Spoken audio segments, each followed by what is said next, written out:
is Japanese encephalitis has been detected in the area.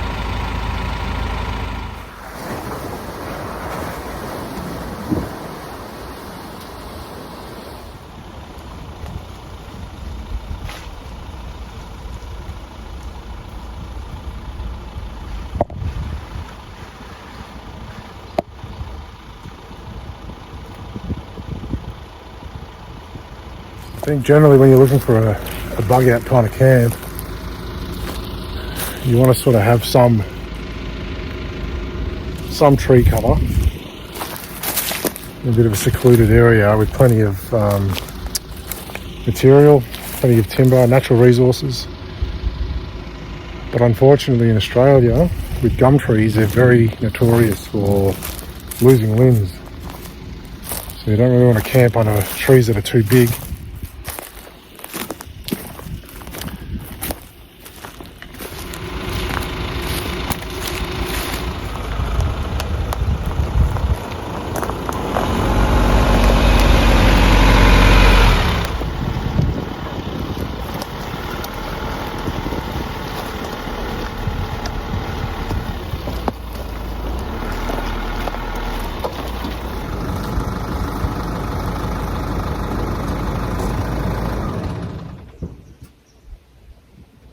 This riverbed is dry, so there's no stagnant water anywhere. So hopefully that means there's not many mosquitoes. If I set up the awning over here, I can sort of have the fire in front. It's a bit of a wall to reflect the heat and cover the flames. So you'll be able to see it from that side or this side.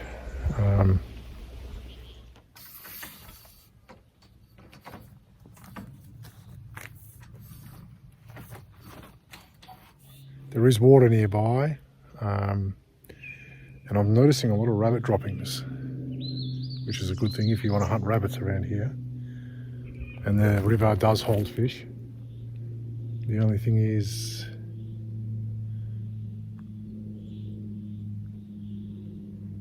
I am visible from the sky, but I'd prefer to be slightly exposed in that sense than be threatened by falling limbs.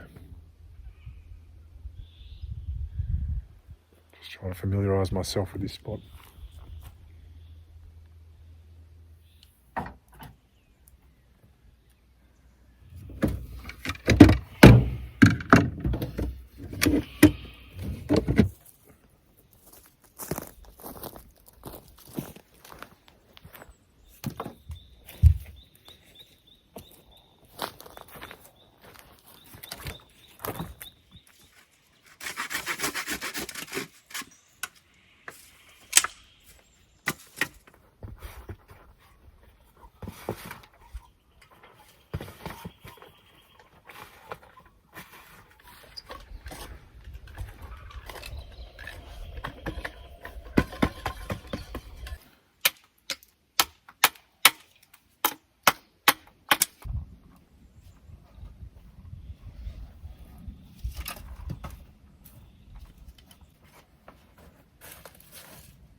One thing I envy about people from Europe or America, Canada, you've got beautiful straight pine trees you can make things out of. We do not have that stuff here. We have hideous gum trees.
in a situation like this, if you want to have a fire and not draw too much attention to yourself, try to use seasoned dry timber.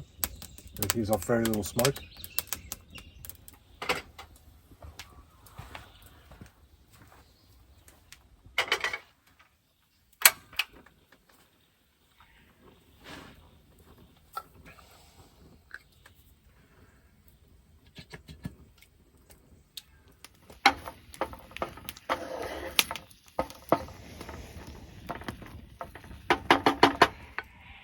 So the movie that inspired this meal is called They Call Me Trinity, by one of my favourite actors, Terence Hill, from the 60s. And this was the meal he had after he crossed the desert. Just a plate of beans with half a loaf of bread, and he absolutely devoured it.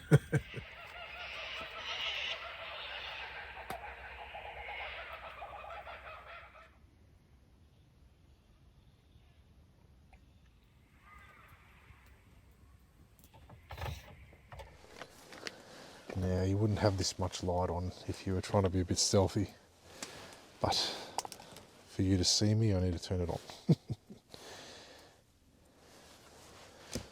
Alright, I'll see you guys in the morning. Ciao.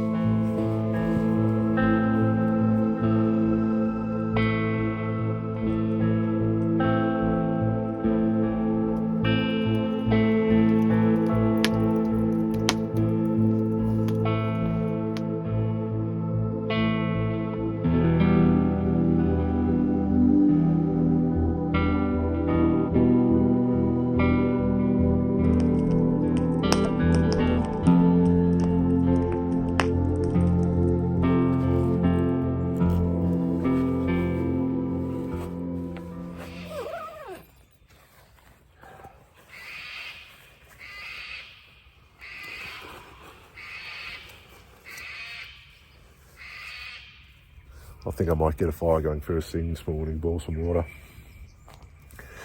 warm up the limbs.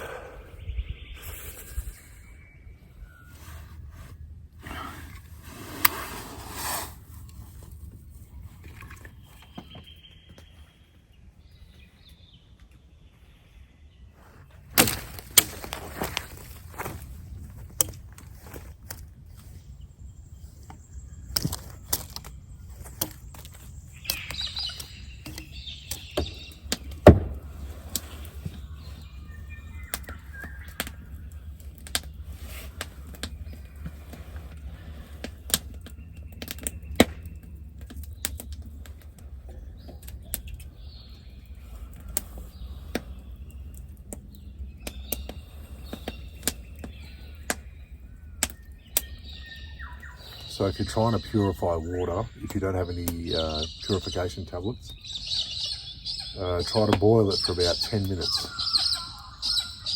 on a rolling boil. That'll kill any bacteria or anything in it.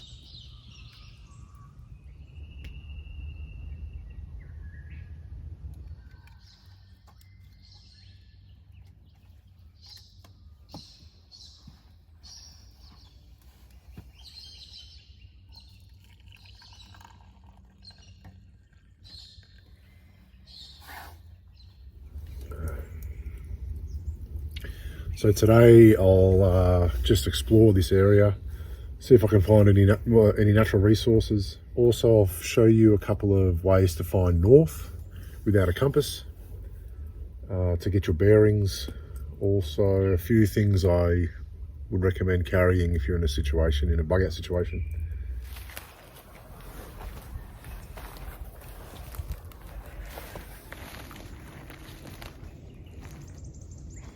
You often see paths like this running through the bush, and what they are is kangaroo runs.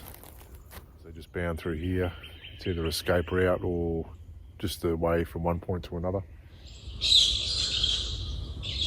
Kangaroos don't have any natural enemies in Australia, so they're not too hard to hunt.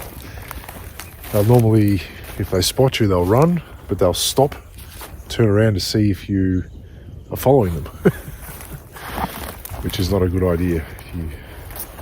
if you're hunting them.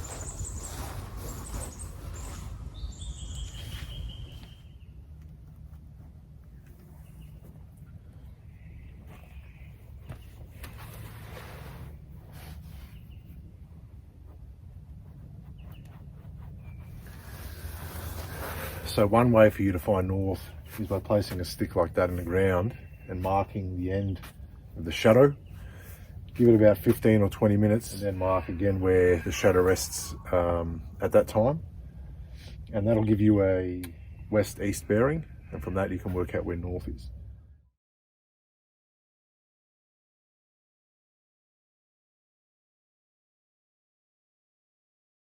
Alright, so I've left this for about 40 minutes. And I've placed the stick here, which is the edge of the shadow, the second marking. Put a stick between the two of them, and that gives you an east-west line. And if you stand with your left foot on the starting point and right foot on the finish point, you're facing north. If my theory is right,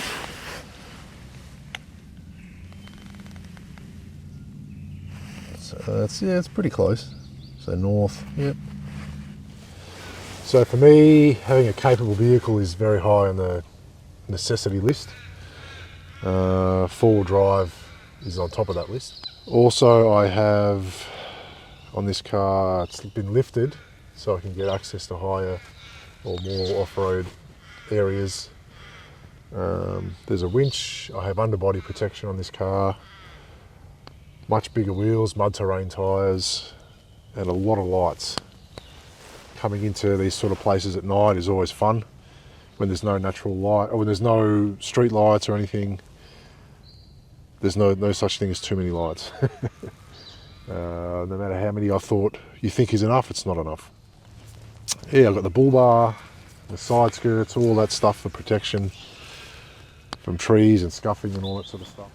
So it's also important to have a bit of a vantage point or a hide point where you can observe.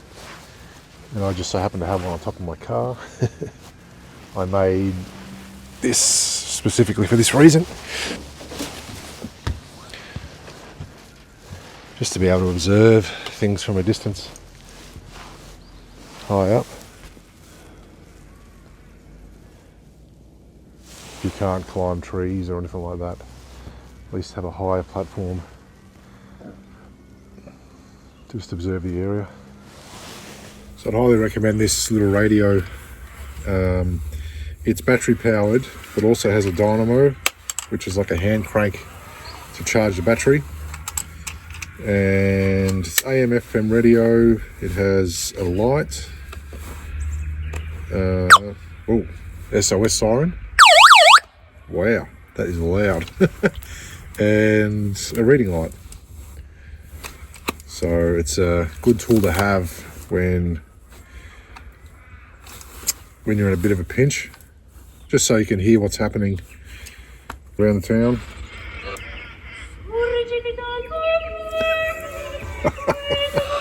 Or some classical music. I say it's an essential item in a survival situation.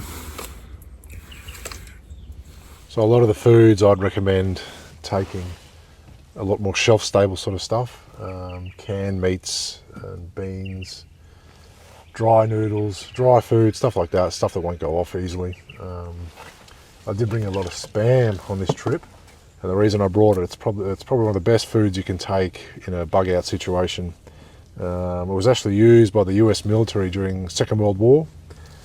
Its long life and ability to be transported easily made it perfect as a military ration, and a lot of the GIs ate this stuff during the course of the war. It's very nice meat. It's very salty if you like salty meat, which I do. Pork shoulder and ham in a can. Now, I did use the ability to boil some water earlier, but I would highly recommend one of these jet boils. It boils water in about 1 minute. And smokeless. The only thing is you got to carry the gas and all that stuff. And when you run out, you run out.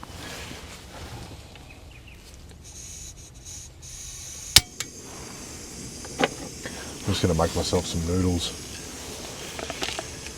I picked these ones because there's really high carb content, and that'll sustain me for a lot longer on such a small amount of food. So I have to say, one thing that has been bothering me about this spot is the mosquitoes. No matter how much Bushman's I put on it, they just keep hanging around. And with Japanese encephalitis floating about, I don't know how much longer I'm going to stay here. It doesn't seem to be a very good bug out spot in that sense. I'll probably stay the rest of the day, and I might take off after that though, which is unfortunate. I had a few other things I wanted to do here, but it's just it's playing with my head. Kept me up a little bit last night. But I'd rather be safe than sorry. I have been lathering myself with that stuff, and I just feel gross. So I don't know. I'm going to pull the pin, I think, but not yet. I'll do a few more things. Might go for a bit of a stalk around, and we'll see.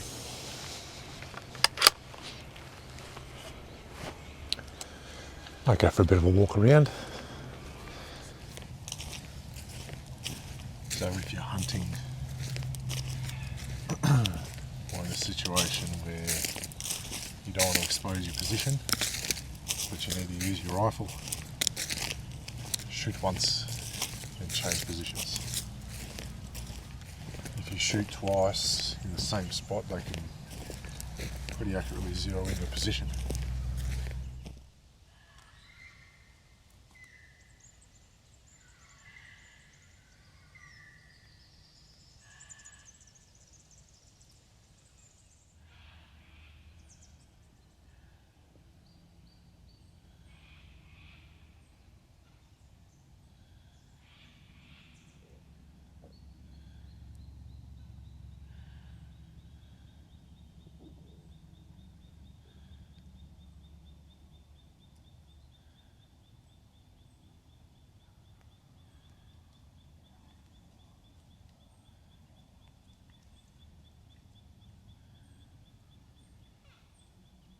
I can't believe he did not see me. I must be upwind.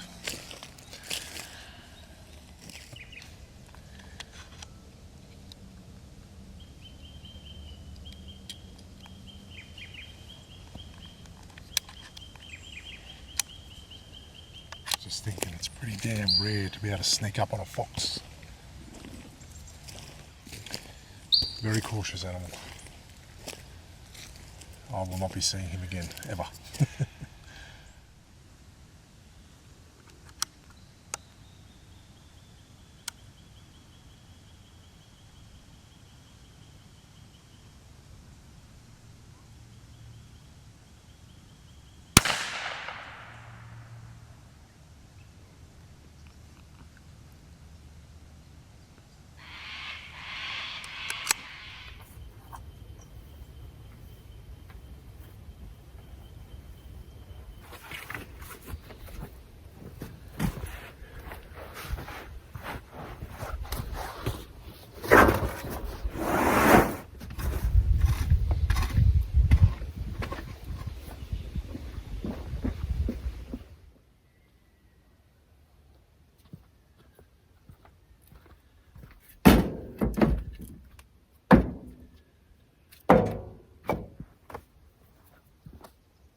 All right, let's go for a bit of a wander.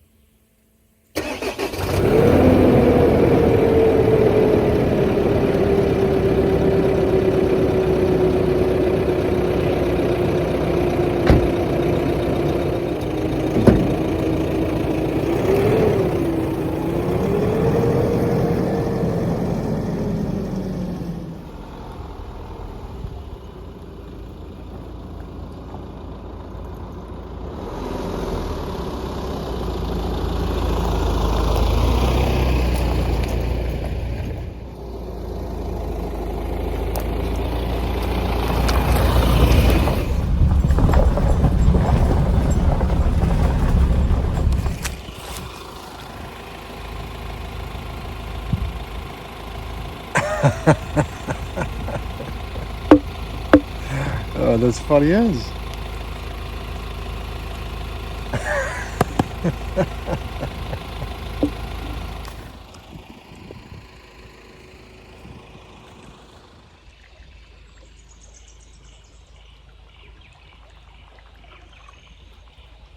Well, my make-believe crisis is over and I am heading home.